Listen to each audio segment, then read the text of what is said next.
बहुत अरसा पहले एक वादी में दो लश्कर आमने सामने खड़े थे। कौन है जो मुझसे लड़ेगा? आओ और मुकाबला करो। ये बहुत बड़ा है, हम उसे नहीं हरा सकते। इसी वक्त एक चरवाहा लड़का था जिसका नाम दाऊद था। बेटा, ये खाना अपने भाइयों को दे आओ। सब लोग इतने डरे हुए क्यों हैं?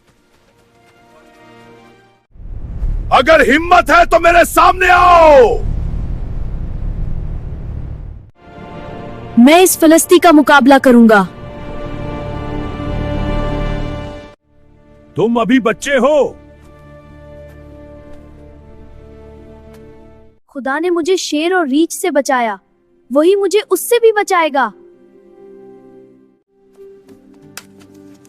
ये मेरे लिए बहुत भारी है। दाऊद ने 5 हमवार पत्थर चुने और वो बहादुरी से मैदान में उतर गया। क्या तुम लाठी लेकर आए हो? मैं रब्बुल अफ़वाज के नाम से आया हूं।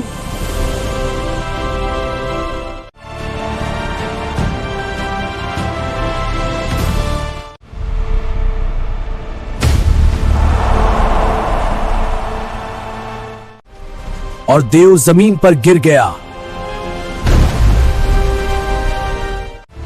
हम जीत गए! हम जीत गए! याद रखो, असल ताकत ईमान में होती है।